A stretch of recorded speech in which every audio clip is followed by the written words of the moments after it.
আবার ঠিক জাদ্দু রাসূলিল্লাহ সাল্লাল্লাহু আলাইহি সাল্লাম, ওনার বিষয়টা, উনি একটা স্বপ্ন দেখলেন। কি স্বপ্ন দেখলেন? ওনার পিঠ থেকে অনেক লম্বা শিকল বের হচ্ছে, শিকল বের হয়ে উপরে নিচে আসমানে, এবং সেই আসমান বেদ করে যত উপরে যাওয়া সম্ভব আর তাহাতা ছাড়া যতটুকু সম্ভব ডানে বামে পূর্বে পশ্চিমে শিকলটা বিস্তার লাভ করেছে। তারপরে শিকলটা আস্তে একটা গাছ হয়ে গেল, গাছ হয়ে তার অনেক ডালাপালা, অনেক লতা পাতা, এক একটা পাতার উজ্জ্বলতা এত বেশি যে 70টা সূর্য একটা পাতা সমান উজ্জ্বল হবে না। সুবহানাল্লাহি সারা পৃথিবী বিস্তার লাভ করেছে। এখন অনেক লোক এই গাছের কাছে এসে আশ্রয় নিচ্ছে, ডালপালা ধরে আশ্রয় নিচ্ছে, তার কুরাইশ যারা তারাও নিচ্ছে। তবে কিছু কিছু লোক ব্যতিক্রম, তারা গাছটাকে ক্ষতি করতে চাচ্ছে। তিনি তো একজন অনেক সুঠাম সুস্থ খুব স্বাস্থ্যের অধিকারী শক্তিশালী একজন লোক, তিনি এসে এদেরকে ফিরিয়ে দিচ্ছেন যেন তারা কোনো গাছের ক্ষতি করতে না পারে। উনি স্বপ্নটা দেখলেন। যারা তাবিরবিদ ওনারা শোনার পর বললেন, আসলে আপনার বংশে এমন একজন ব্যক্তিত্ব আগমন করবেন, অর্থাৎ তিনি হচ্ছেন আখিরি রসুল, সঈদুল মুরসালিন, ইমামুল মুরসালিন, খাতামুন নবীন, নূরে মুজাসসাম হাবিবুল্লাহ হুজুর পাক সাল্লাল্লাহু আলাইহি ওয়াসাল্লাম, তিনি তাশরিফ আনবেন। সুবহানাল্লাহি এর অর্থ হচ্ছে এটা, সেটা হাদিস রয়ে গেছে। ফালাম্মা কানা আলিয়ামুল সাবে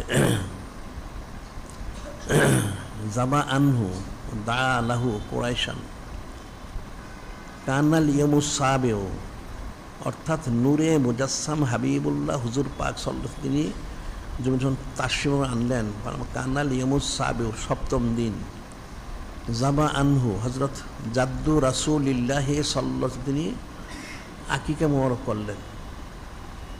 এখন স্বাভাবিকভাবে করেছেন, অতিরিক্ত অনেক করেছেন। দা লাহু কুরাইশান, সমস্ত কুরাইশ সম্প্রদায়কে দাওয়াত দিয়েছেন খাবারের জন্য।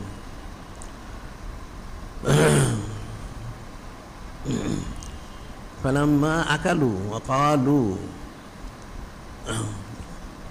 কুরাইশটা হাকিকা মোবারক খেয়ে ওনারা জানতে চাইলেন, ক্বালু ইয়া হযরত আব্দুল মুত্তালিব আলাইহিস সালাম মা সাম্মাইতাহু, যে আপনি, যে আপনার যে আওলাদ যিনি তাশরিফ এনেছেন, ওনার নাম মোবারক কি রেখেছেন? ক্বালা সাম্মাইতু মুহাম্মাদান সাল্লাল্লাহু আলাইহি ওয়াসাল্লাম, যে ওনার নাম মোবারক রেখেছি, যিনি চরম প্রশংসিত। সুবহানাল্লাহি সাল্লাল্লাহু আলাইহি ওয়াসাল্লাম। ক্বালু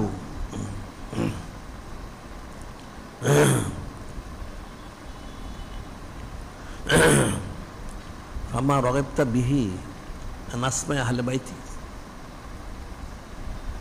যে আপনার পরিবারের মধ্যে এরকম তো নাম কারো নেই, আপনার পরিবারের মধ্যে যাদের নাম মোবারক রয়েছেন সেই রূপ না রেখে এটা আপনি কেন রাখলেন? ক্বালা আরাদতু আইহামাদাহুল্লাহু ফিস সামায়ে ওয়া খালকুহু ফিল আরদে, উনি বললেন, আমি চাই, আমার উদ্দেশ্য হচ্ছে ওনার এমন এক নাম মোবারক আমি রাখবো, স্বয়ং যিনি খলিক, যিনি মালিক, যিনি রব, তিনি আসমানে ওনার সানাসিবত করবেন। সুবহানাল্লাহ সাল্লাল্লাহু, এবং ওনার যারা সৃষ্টি রয়েছে সমস্ত সৃষ্টি ওনাকে জমিনে ওনার সানাসিবত করবে। সুবহানাল্লাহ সাল্লাল্লাহু। এই মূল শব্দ মোবারক যে মুহাম্মদ, ওনার মূল অর্থ হচ্ছেন চরম প্রশংসিত।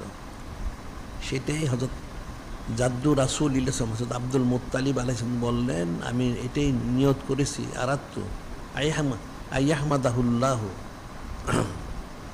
ফিস সামায়ে, যিনি খলিক, যিনি মালিক আল্লাহ, তিনি আসমান ওনার সানাসিবত করবেন, অর্থাৎ আকাশে ওনার সানাসিবত হবে, এবং খালকু ফিল আরদ, আর জমিনে ওনার যত সৃষ্টি আছে সকলেই ওনার সালাত করবে সুবহানাল্লাহি সাল্লাল্লাহু